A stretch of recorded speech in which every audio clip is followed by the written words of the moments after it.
On parle aujourd'hui de commerce unifié, un commerce unique. Alors qu'est-ce que c'est le commerce unifié? C'est-à-dire qu'on n'a plus le commerce physique et le commerce digital, on a un commerce unifié, unique. Donc on demande forcément à nos équipes de vente de pouvoir à la fois être connectés à leurs clients en physique, mais aussi d'être connectés à leurs clients en digital. Nos collaborateurs sont primés aussi sur l'ensemble des ventes. Puisque ce qu'ils font sur du magasin et qui sont transformés sur l'e-commerce, on est sur le même objectif commun. Ce qui est intéressant chez Decathlon, c'est que vous pouvez postuler chez nous sans diplôme. On a une politique plutôt jeune, première expérience. On est une école de formation. Donc si à un moment un jeune veut rentrer chez Decathlon, il a juste à venir en magasin ou venir sur nos sites carrières et déposer son CV ou échanger directement dans nos magasins. Travailleuses, travailleurs. 1 million d'emplois verts dans ce pays. Le télétravail sera à nouveau généralisé. Quoi qu'il en coûte. Qui décrochera le job? Patati et patata. Bonjour à toutes et à tous et bienvenue dans l'émission Patati et Patata, l'émission RH qui va chercher l'information RH là où elle se trouve, vous le savez, parce qu'on entend et on lit beaucoup de choses. Des best practices, des tendances et patati et patata. Donc nous, ce que l'on fait, c'est qu'on va chercher l'information auprès des experts. Et aujourd'hui, nos experts, c'est des experts de chez Decathlon. Et on est ravis d'accueillir Kamel Medjabra, responsable marque employeur, et Marie Pinel, qui est DRH pour la zone Isère Hautes-Alpes. Bienvenue à tous les deux et merci d'avoir accepté l'invitation. Merci à vous. Bonjour Marie, bonjour Kamel. Tu as une première question, Jérémy? Parce que sinon j'en ai une, je dégaine tout de suite. J'ai vu que c'était... Je croyais... Non mais d'habitude tu me le fais avec une si question. tu veux, peut-on travailler chez Decathlon sans aimer le sport? C'est ma première question, même si je sais, puisqu'on a été quand même assez proches pour la marque employeur, etc. Je sais qu'évidemment, c'est un des piliers, pour ne pas dire le pilier, mais peut-on travailler chez Decathlon aujourd'hui sans aimer, sans dire détester, mais sans être véritablement un féru de sport? C'est quand même difficile. Passionné de sport, et après pratiquant sans être à haut niveau, Voilà. mais en tout cas passionné de sport, c'est essentiel. Au-delà du sport, c'est aussi toutes les valeurs qui sont communiquées dans la pratique sportive et qui fait l'ADN de Decathlon. Mais alors un jeune qui voudrait vous rejoindre, qu'est-ce que vous lui dites? Comment on rejoint Decathlon aujourd'hui en 2022? On postule normalement sur votre site carrière. Qu'est-ce qu'on met en avant? Exactement, on a la possibilité de postuler sur le site carrière. Nous, on recrute sur 6 aptitudes. Donc la passion du sport, on l'a dit. Ouais. En premier. En premier. Ensuite, le côté concret, serviable, vital, cette capacité aussi à s'engager pour les gens, pour la planète, et puis cette capacité à travailler en mode réseau. Okay. Donc voici les 6 aptitudes. Après, ce qui est intéressant chez Decathlon, c'est que vous pouvez postuler chez nous sans diplôme. On a une politique plutôt jeune, première expérience. On est une école de formation. Donc si à un moment un jeune veut rentrer chez Decathlon, il a juste à venir en magasin ou venir sur nos sites carrières et déposer son CV ou échanger directement dans nos magasins. Je fais une petite parenthèse technique. Du coup, comment vous faites, vous, RH, pour récupérer ces CV qui sont déposés à la mano en magasin? C'est souvent la complexité pour les entreprises, en tout cas dans le B2B, le B2C, pardon, de récupérer, de numériser, de mettre sous une plateforme commune accessible à tous les RH ou les magasins. Ces candidatures-là, comment vous faites aujourd'hui techniquement? C'est vrai que c'est une problématique. Aujourd'hui, de plus en plus, on anime justement les magasins à digitaliser les candidatures, à scanner les CV papier qu'ils reçoivent au magasin, et du coup à les transférer sur notre ATS, justement pour digitaliser toute l'expérience du candidat par la suite. Pour un meilleur suivi, parce que c'est vrai que quand c'est déposé à l'accueil, les papiers se transfèrent d'un responsable de rayon à l'autre, et voilà. Et pour une meilleure qualité aussi de retour, on préfère la méthode de Kamel, qui est une nouvelle méthode qu'il faut impliquer dans nos magasins, quoi. Alors je ne sais pas si on va l'appeler la méthode Kamel, mais en tout cas... ça serait sympa. La méthode de scanning. De scanning. De scanning, mais cette méthode-là, elle permet aussi aux candidats finalement d'avoir plus de visibilité. Plutôt que d'avoir une visibilité auprès des recruteurs du magasin avec un CV papier, le fait d'arriver sur l'ATS, ça lui permet justement d'être visible auprès des autres recruteurs, des autres magasins, mais pas que, des autres filières. Et voilà, puisqu'on a 400 métiers chez Decathlon, 14 filières. Donc du coup, ça peut être intéressant. Donc quel est le métier le plus attractif chez Decathlon au final? Vous recevez le plus de volume de recrutement? Sur les vendeurs temps partiel, plutôt les profils étudiants. Ça reste sur ces métiers-là? Ouais, ça reste une population, le job étudiant ou le job 35 heures aussi, mais beaucoup d'étudiants qui font leur première expérience chez nous et qui complètent leur vie étudiante, quoi. Hyper intéressant justement. Donc ces jeunes, ils sont en quête de sens actuellement, on sort du Covid, vous êtes dans une logique, on est sorti, peut pas être... Ouais, on s'en Ok, nickel. Non, mais je viens de le décider. Donc là, il y a le télétravail pour beaucoup, mais pas pour tous. Ceux qui travaillent en magasin, finalement, ils peuvent pas faire du télétravail. Enfin, pas encore. Peut-être qu'un jour, ça viendra avec le métavers. Comment vous envisagez les choses? Quelle est la politique de Decathlon à ce niveau-là? Est-ce qu'on a le droit de faire du télétravail ou pas quand on est dans les fonctions support? Comment vous créez les conditions de la justice pour tous, quoi, finalement, chez Decathlon? Ouais, le télétravail, déjà on a dû le faire, forcément, Oui. face au contexte, on a dû s'adapter, à faire preuve d'agilité. Et puis le télétravail, il y a des métiers, effectivement, on peut télétravailler, d'autres non. En magasin, c'est vrai qu'il est compliqué aujourd'hui de télétravailler. Par contre, le véritable enjeu durant la Covid, ça n'a pas été forcément le télétravail, mais c'est plutôt le manque de lien entre collaborateurs et avec nos clients. Donc c'est plus ça qu'on a pu remonter. Et aujourd'hui, enfin, on arrive à se reconnecter physiquement avec notre écosystème, et ça, c'est intéressant. Vous avez des vendeurs 2.0 aussi? Vous avez des gens qui donnent du conseil sur votre site? Et exactement. Alors, les métiers du retail sont en pleine transformation. Le retail se transforme, de nouvelles compétences apparaissent. Aujourd'hui, les missions du vendeur, de la vendeuse en magasin sont différentes de ce qu'on pouvait voir il y a 5-10 ans. Donc, effectivement, on se transforme. Je peux être un vendeur, par exemple, vendeur sport, n'importe quel sport. Généralement.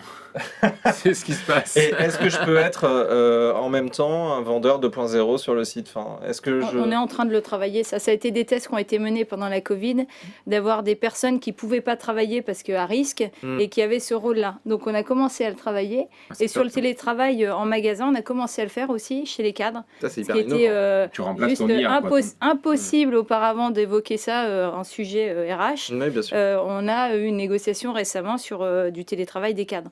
Donc on est en train de bouger un peu les lignes sur le sujet. Ça a aussi ses vertus, la Covid, d'avoir bougé un peu nos transformations. On est plutôt agile d'habitude, mais là ça a bougé un peu des dogmes qu'on avait sur la vente, sur nos schémas de vente en magasin, quoi. Et d'autant plus qu'on parle aujourd'hui de commerce unifié, un commerce unique. Alors qu'est-ce que c'est le commerce unifié? C'est-à-dire qu'on n'a plus le commerce physique et le commerce digital, on a un commerce unifié, unique. Donc on demande forcément à nos équipes de vente de pouvoir à la fois être connectés à leurs clients en physique, mais aussi d'être connectés à leurs clients en digital. Oui, parce qu'il y a quelque temps, ce que vous rentriez via le e-commerce appartenait au e-commerce versus ce que tu faisais comme chiffre par magasin, c'est ça? Sauf que là, même nos collaborateurs sont primés aussi sur l'ensemble des ventes. Puisque ce qu'ils font sur du magasin et qui sont transformés sur le e-commerce, on est sur le même objectif commun, quoi. Ok, c'est très clair. Si je reviens sur les candidats, est-ce que vous apportez aujourd'hui, parce qu'on en parle souvent, de la lettre de motivation, est-ce que vous accordez une importance à la lettre de motivation? Ou est-ce que c'est désuet en fait? De moins en moins. De moins en moins. Déjà, on a du mal à lire tous les CV, à répondre. Un vrai défi, c'est de répondre à toutes les candidatures. Vraiment? Encore aujourd'hui? C'est important déjà d'animer ce geste-là, puisque... Pourquoi? Il y a trop de volume sur certains métiers, pas assez sur d'autres? On a beaucoup de volume sur le métier de vendeur, beaucoup moins sur les cadres. C'est comme, je pense, c'est le marché qui est comme ça, où ça se tend un peu. Mais sur les vendeurs, on ne souffre pas de trouver des postulants parce qu'on recrute sans diplôme et c'est la passion du sport qui prime. Et après, on accompagne nos collaborateurs pour qu'ils se développent chez nous. Mais non, c'est plutôt ça. On a plutôt des difficultés chez les cadres et des facilités chez les employés. Vous avez une augmentation du nombre de candidatures de personnes en reconversion justement après le Covid? On a, en tout cas, le nombre de candidatures a augmenté. On est passé de 190 000 candidatures en 2019 à 370 000 candidatures c'est une belle augmentation. En 2021. Donc, on voit qu'effectivement, il y a beaucoup de personnes qui sont en introspection. Peut-être vous profitez aussi de cette quête de sens. Exactement, j'allais y venir justement. Et nous, on a une vraie conviction. D'ailleurs, c'est le signe employeur. C'est que faire bouger le monde, c'est un sport collectif. Chez Decathlon, on fait bouger... Ça marche bien, ça. Ça marche bien, et ça marche bien quand c'est vrai. Surtout lorsque c'est pas une fausse promesse, mais une réalité.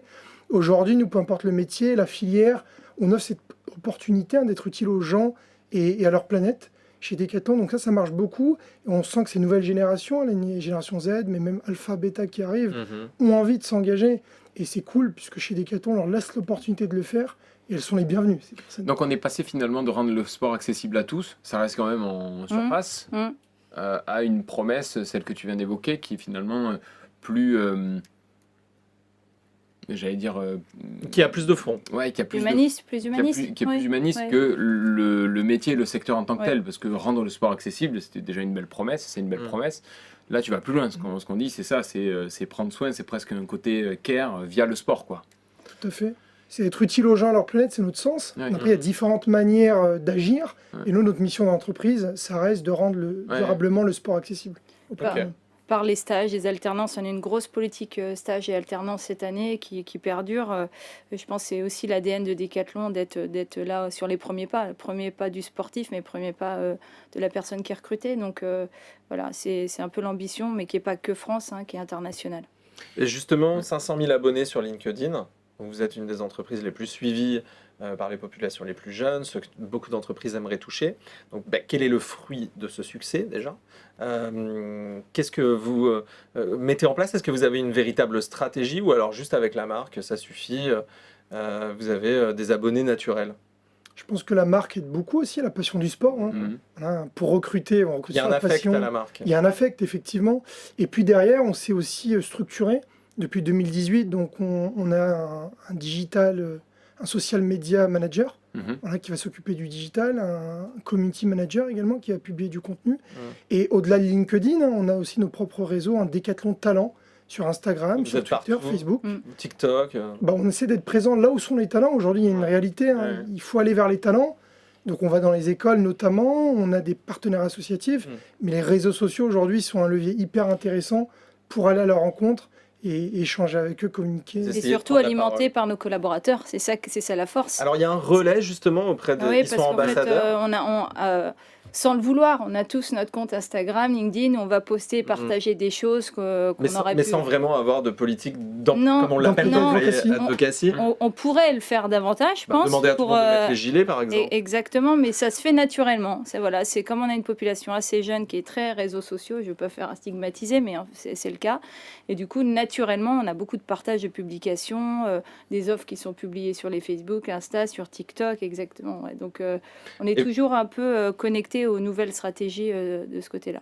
Vous diriez justement que vos collaborateurs, ils suivent l'actualité de l'entreprise à l'externe et que justement, ils sont très intéressés de, en gros, comme on peut un peu le dire en agence, mais donner du like. Est-ce qu'il y a des entreprises qui ont plus ou moins de problèmes à faire suivre leurs collaborateurs ? Est-ce que vous, c'est un sujet ou pas du tout ? Non, c'est une culture d'entreprise, ils sont ambassadeurs. On dit qu'on est les premiers ambassadeurs de Decathlon. Et on le cultive par nos sports. Quand on pratique un sport, on est déjà dans une communauté. Moi qui pratique le tennis, je suis une communauté ambassadrice d'Artengo du tennis. Et on alimente, etc.